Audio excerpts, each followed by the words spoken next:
ফিলিস্তিনিদের জন্য মিছিল করতেছি, তাই জন্য আমার কোনো কষ্ট হচ্ছে না।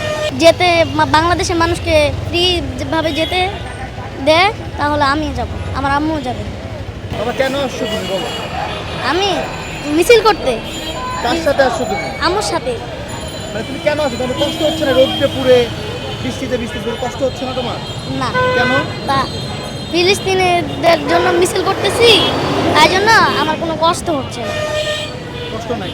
না, যদি মানে ধরো যদি তোমার মা বললো তুমি তুমি যুদ্ধে যেতে চাও, মানে যদি ফিলিস্তিনে কখনো যেতে হয় তুমি কি যেতে চাও? জি চাই, যে কি করবা? যুদ্ধ করব। যদি ইসরায়েল মুসলমানদের হামলা করতেছে, তাই জন্য ফিলিস্তিনে যদি যেতে বাংলাদেশের মানুষকে ফ্রি স্বাস্থ্যকর অল টাইম হানিকম, সব সময় অল টাইম হেলদি লাইফ। ভাবে যেতে দেয়, তাহলে আমি যাব, আমার আম্মুও যাবে।